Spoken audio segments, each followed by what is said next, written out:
Hi, this is Amanda Kocher, and today we are going to look at the structure of skeletal muscle. So, to start out looking at muscle tissue, I would like to remind you there are three types of muscle tissue in the human body. There's cardiac, which is found around the heart, smooth muscle, which is found in vasculature and the digestive system, primarily, and then skeletal muscle, which is the major muscle type of most of the muscles we think of as muscles. When we break down muscle is, we think of as these macroscopic large things. If we look down at the microscopic level, we see that they are made of single cells, which we call muscle fibers. And these muscle fibers are very large cells. They're elongated, kind of cylindrical shaped, and they have multiple nuclei in a single cell. They also exist in bundles, and those muscle fibers, each muscle fiber is going to run about the length of that muscle. So they can vary from very short to a very long muscle fiber in, say, your thigh.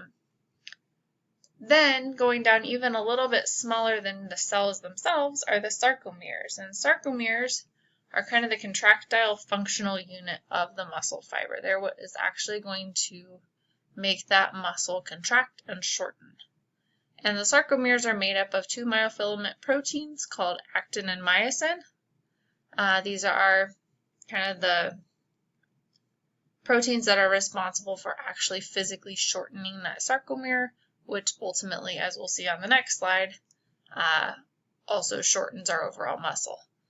The structure of the actin and myosin is also what is responsible for the striations that we see on skeletal muscle, as skeletal muscle is striated, or kind of striped looking. So if we look at this diagram here, it kind of goes from that macroscopic to the microscopic. So we have those muscles, those big muscles that we think of. Here on the left, we have these nice big muscle bellies. We have the tendons at each end that are going to connect our muscles to the bones so that they can function.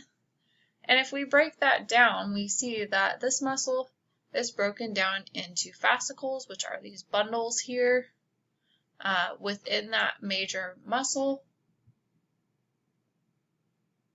So looking at those fascicles, if we go down another level of organization, we see that we have these muscle fibers, which are, again, we see these little structures within, and these are called the myofibrils. So we have bundles upon bundles upon bundles to build our overall muscle. But our muscle fiber has all of these little myofibrils here, and you can see the striations just like you can on the large muscle. You see these little striations all the way down into the myofibril level. And this is because we see that we have these bands. And if we come down here and look at kind of just a small portion of the myofibril instead of the whole thing, we can break this down and start to look at it from a sarcomere level. Okay, and so I've highlighted down here, we have some structures, the M line, the Z line, the A band, the I band, and the H zone.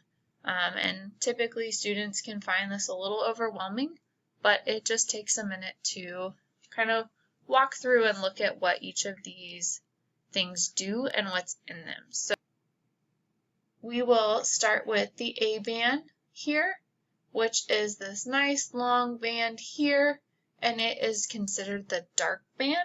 And this is the band that is made up of the thick filament, so that myosin.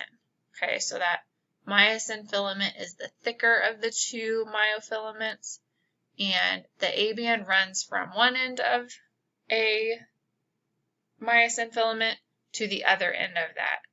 Okay, so this is all one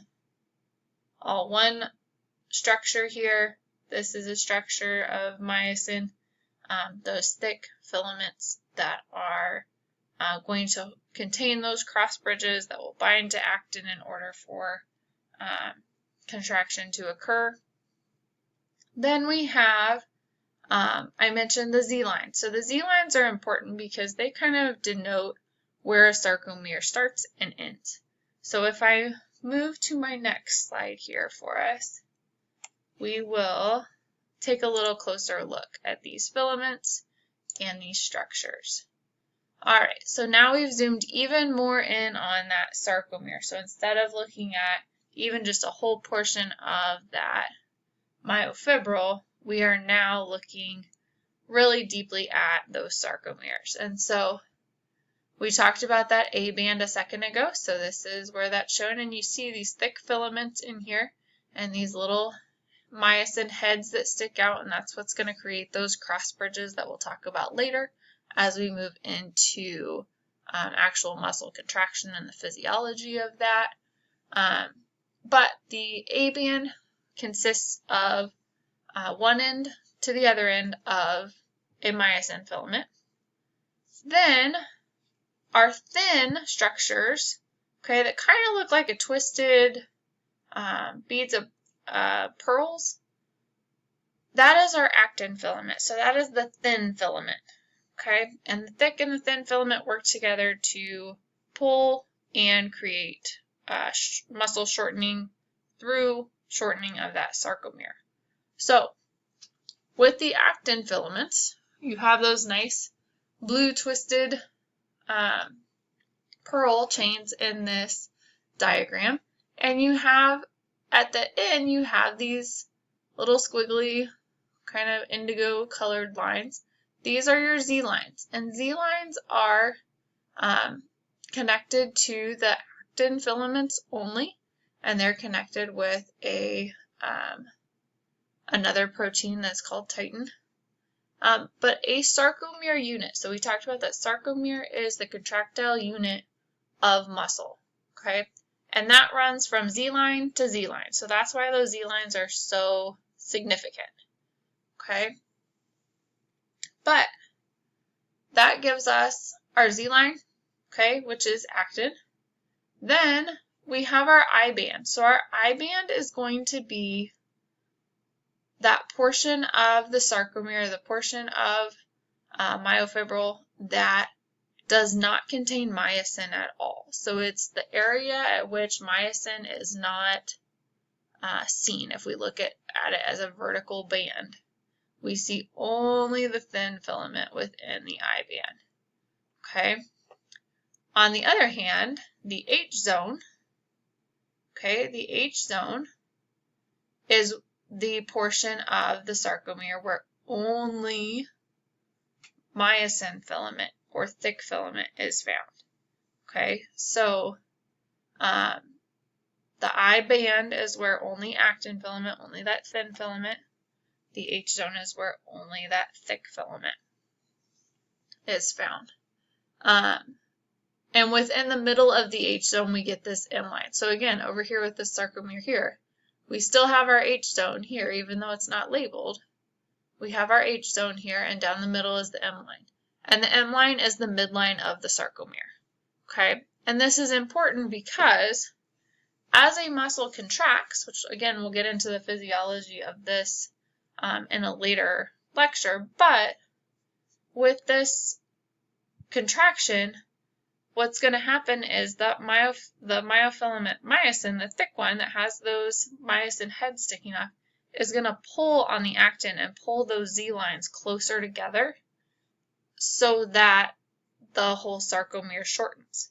Okay, so if our Z line is here and here, okay, when the muscle contracts, we're going to see the actin filament here and actin filament here get pulled closer together. And that is how the actual contraction works. So that H zone will get a little bit smaller. Okay. The A band, on the other hand, so remember our A band goes from this end of the myosin to this end of the myosin. The A band length never changes. Okay. The A band length never changes. because it literally goes from one end of that thick filament to the other end, and that filament doesn't really move, okay? So, as we go through, okay, kind of a quick review, we'll get down here on this even, more zoomed in, kind of review what we just talked about since it's not all labeled on this one. So we have our M line, and the M line, you remember, is the middle of the sarcomere, because our sarcomere itself is going to run from Z line to Z line over here, okay? We have our thin filaments, which are actin, and that is all of these kind of twisted pearl chains, okay, on this end and on this end. We have actin on both ends, okay? The actin that you see coming off this way, that's the next sarcomere over. And then we have the red, and the red is the myosin, okay? And our A band runs from one end of the myosin to the other, okay? And that is the band that never changes size, whether contraction's happening, relaxation's happening, whatever. That A band doesn't change because the myosin length doesn't change. So then, when a sarcomere contracts, we have this H zone here between the actin, so it's where only myosin is present. Okay?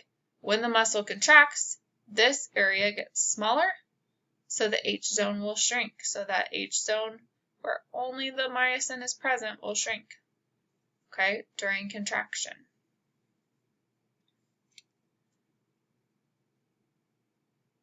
Looking at that process in a little bit more detail, and what will lead us into our next lecture, is the actual structure of what makes contraction happen. And so I talked about those myosin heads. They form what are called cross bridges, and that is very important to how they connect to those actin filaments in order to pull together and actually shorten that distance between Z lines. And that requires a few different things to happen in order for the myosin head binding sites to open, which we will get into in our next lecture. So thank you so much for listening, and I hope this has been helpful.